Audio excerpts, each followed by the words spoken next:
રાજ્યના અલગ અલગ જગ્યાઓ પર એનઆઈએની ટીમે દરોડા પાડવાની કાર્યવાહી હાથ ધરી છે। અમદાવાદના સાણંદના ચેખલા ગામમાં એનઆઈએના દરોડા। ચેખલા ગામમાં વેપારી આદિલને ત્યાં એનઆઈએની ટીમે દરોડાની કાર્યવાહી હાથ ધરી છે। આતંકી સંગઠન જૈશ એ મોહમ્મદ સાથે સંપર્કમાં હોવાની શંકાએ આ તપાસ કરવામાં આવી। ગઈકાલે રાત્રે એનઆઈએની ટીમે દરોડા પાડ્યા હતા। વેપારી આદિલ મદ્રેસામાં કામ કરતો હતો। આદિલ ચેખલાની મદ્રેસામાં ટીચર છે। આદિ મૂળ વિરમગામ પરિવાર સાથે રહેતો હોય છે અને વહેલી સવારે એનઆઈએની ટીમે જ્યારે દરોડા પાડ્યા ત્યારે આદિ પાસેથી દેશ વિરોધના અનેક ડિજિટલ પુરાવા મળી આવ્યા। છેલ્લા ઘણા સમયથી આતંકી સંગઠન સાથે સંકળાયેલો હતો। એનઆઈએના જમ્મુ કાશ્મીર, આસામ, મહારાષ્ટ્ર, યુપી અને ગુજરાતમાં કુલ 19 જેટલા સ્થળોએ સર્ચની કાર્યવાહી હાથ ધરી છે।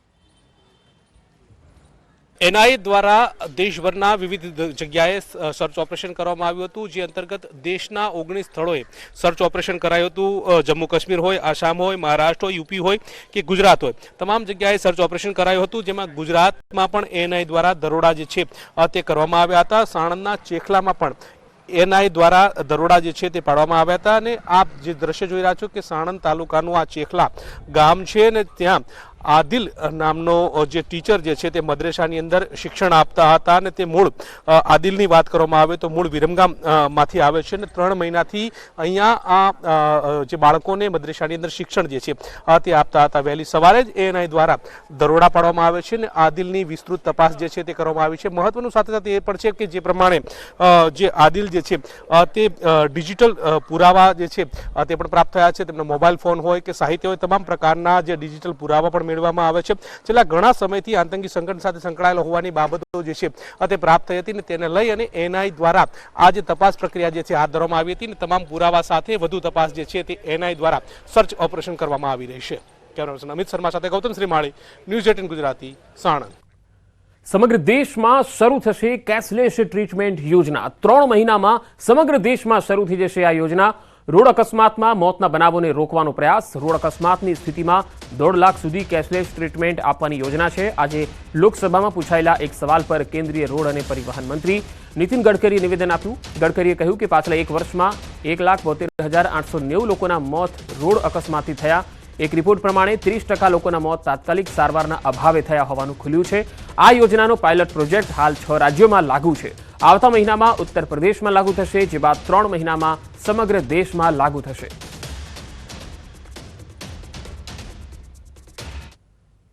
અમદાવાદમાં ઉર્વશી ટાવરની બાલ્કની ધરાશાયી થઈ ગઈ। મીઠાખડી વિસ્તારમાં આ બનાવ બન્યો। ઉર્વશી ટાવરના બીજા માળની બાલ્કની તૂટી ગઈ હતી। ટાવર નીચેની 5 દુકાનને નુકસાન થયું। બાલ્કનીનો એક ભાગ ધરાશાયી થતા નાસભાગ મચી ગઈ। સદનસીબે કોઈ જાનહાનિ થઈ નથી। ફાયર અને એસ્ટેટ ખાતાની ટીમે ઘટના સ્થળે પહોંચી હતી અને હાલ સમગ્ર સ્થિતિ કાબુ હેઠળ છે। સુરતના ભેસ્તાન વિસ્તારમાં પોલીસે આરોપીઓનું સરઘસ કાઢ્યું। પોલીસે 4 રીઢા ગુનેગારોનું જાહેરમાં સરઘસ કાઢ્યું। આરોપીઓ રોફ જમાવવા લોકો પર હુમલા કરતા। આ શખ્સો ગુનાહિત ઇતિહાસ ધરાવતા હોવાનું પણ તપાસમાં ખુલાસો થયો છે। પોલીસની સરભરાથી આરોપીઓને ચાલવામાં ફાંફા પડી ગયા। સુરતના ઉધનામાં કિશોરીઓની છેડતી કરનાર રોમિયોને કરાવાયું કાયદાનું ભાન। પોલીસે આરોપીઓનું સરઘસ કાઢ્યું। આરોપીને ઘટના સ્થળે લઈ જઈ અને પોલીસે પંચનામું કર્યું। ઘટના સમયે આરોપી નશામાં હોવાનું પોલીસે નિવેદન આપ્યું। આરોપીના સરઘસ દરમિયાન મોટી સંખ્યામાં લોકોના ટોળા ઉમટ્યા। લોકોએ આરોપી સામે વરસાવી ફિટકાર। પોલીસે સરભરા કર્યા બાદ આરોપીને ચાલવામાં ફાંફા પડી ગયા। પોલીસે હાલ તો પોલીસ કર્મીઓની મદદ લઈ અને ચાલતો દેખાયો આરોપી। અસામાજિક તત્વોને કાયદામાં રહેવા પોલીસે ચેતવણી આપી છે। આરોપીએ ઉધનામાં રસ્તા પર જતી કિશોરીઓની છેડતી કરી હતી। પોલીસે સીસીટીવીની મદદથી 19 વર્ષના આરોપીની ધરપકડ કરી હતી।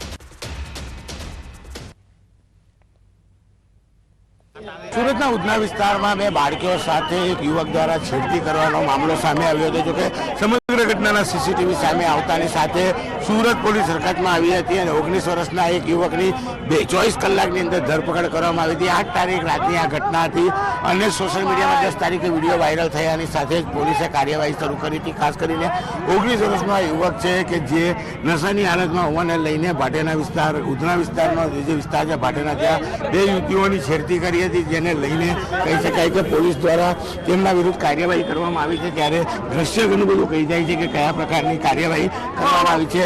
ક્રાઇમ પોલીસ છે, ત્યારે કિરણ મોદી છે, દેસાઈ સાહેબ છે, તમામ લોકોને સાહેબ શું કહેશો? એ હજુ તપાસ ચાલુ છે અને અમે એ જ તપાસ કરી રહ્યા છે કે આરોપીએ જે આ પ્રકારનું કૃત્ય કર્યું છે એ કેવા કારણોસર કર્યું છે, કેમ કર્યું છે, એની તપાસ ચાલી રહી છે. અને આરોપીએ આ વિસ્તારમાં સતત 2 કલાક સુધી ફરેલો છે અને અલગ અલગ જગ્યાએ છેડતી કરી છે. એ જગ્યા આરોપી અમને બતાવે છે. એ તપાસ ચાલુ છે. એવા પુરાવા મળ્યા છે એના ફોનમાંથી, આરોપીના ફોનમાંથી એ પ્રકારના પુરાવા મળ્યા છે ને એની તપાસ ચાલી રહી છે. એ FSLમાં મોકલી આપીશું ને FSLનો રિપોર્ટ આવે ત્યારે ખબર પડશે. એક જ જગ્યા પર 2 બાળકી કિશોરીઓની છેડતીને લઈને વિડીયો વાયરલ થયો હતો. જો કે પોલીસે આ મામલે તપાસ શરૂ કરી હતી અને કહી શકાય કે 24 કલાકમાં જ આરોપીની ધરપકડ કરવામાં આવી છે. હાલ જે જગ્યા પર બનાવ બન્યો હતો તેની નજીકના વિસ્તારમાં અને અન્ય જ્યાં આરોપી દ્વારા કિશોરીઓની છેડતી કરવામાં આવી છે તેનું ઘટના સ્થળનું પંચનામું અથવા તો કે આરોપીનું સરઘસ કાઢી આરોપીઓને ચેતવણી આપવામાં આવી છે કે કાયદામાં રહેશો તો જ ફાયદામાં રહેશો, કારણ કે સતત સુરત પોલીસ દ્વારા આ પ્રકારે આરોપીઓના સરઘસ કાઢી અન્ય આરોપીઓને ચેતવણી આપવામાં આવી રહી છે. કેમેરામેન ભરત બ્રહ્મભટ્ટ સાથે કીર્તેશ પટેલ, ન્યૂઝ 18 ગુજરાતી, સુરત. જામકંડોરણાના સનાડા ગામે ખેત મજૂરી કરતા શ્રમિક પરિવારના સભ્યોએ ઝેરી દવા ગટગટાવી મોતને વહાલું કરી લીધું. પતિએ પત્નીને કામ બાબતે સામાન્ય ઠપકો આપતા પત્નીએ સંતાનો સાથે ઝેરી દવા પીતા ત્રણેયના મૃત્યુ થઈ ગયા. પરિવારના અન્ય સભ્યો કામ પરથી પરત આવતા રૂમનો દરવાજો ખખડાવ્યો, પરંતુ સામેથી દરવાજો ન ખોલતા દરવાજો તોડી ઘરમાં પ્રવેશ કર્યો. પ્રવેશ કરતા જ ઘરમાં ત્રણેય સભ્યોના મોત થયા હોવાનું જાણવા મળ્યું. મૃતક મહિલા 36 વર્ષની છે, જેમણે તેમની 5 વર્ષીય અને 6 વર્ષીય દીકરીઓ સાથે ઝેરી દવા ગટગટાવતા મોત નીપજ્યું. પોલીસે આ મામલે આગળની તપાસ હાથ ધરી છે. મહીસાગરમાં જૂથ અથડામણનો એક લાઈવ વિડીયો વાયરલ થયો છે. લુણાવાડાના વરધરી ગામે 2 જૂથ વચ્ચે બબાલ થઈ ગઈ હતી. મારામારીનો એક લાઈવ વિડીયો સોશિયલ મીડિયામાં પણ વાયરલ થઈ રહ્યો છે. શખ્સોએ સામસામે લાકડીઓ લઈ અને માર માર્યો હતો. જૂની અદાવતમાં ઝઘડો થયાનો ખુલાસો થયો છે. ઈજાગ્રસ્તોને સારવાર માટે હોસ્પિટલમાં લઈ જવાયા. વૃદ્ધને માથામાં લાકડી વાગતા તેને ગંભીર ઈજા પહોંચી છે. ત્રણેય યુવકો સામે કોઠંબા પોલીસ મથકે ગુનો દાખલ થયો છે. એટ્રોસિટી એક્ટ સહિતની કલમો હેઠળ ગુનો દાખલ થયો છે. પોલીસે હાલ આગળની તપાસ હાથ ધરી છે. ભરૂચના ઝઘડિયાના રતનપુર ગામે મોપેડ ચોરીની ઘટના સામે આવી. આ મોપેડની ચોરી કરનાર કોઈ બીજા નહીં પરંતુ 9 થી 10 વર્ષના ટાબરિયાઓ છે. મોપેડની ચોરીના દ્રશ્યો CCTVમાં કેદ થયા, જેમાં જોઈ શકાય છે કે એક બાળક મોપેડ પર બેઠું છે અને બીજો બાળક મોપેડને પાછળથી ધક્કો મારે છે. આમ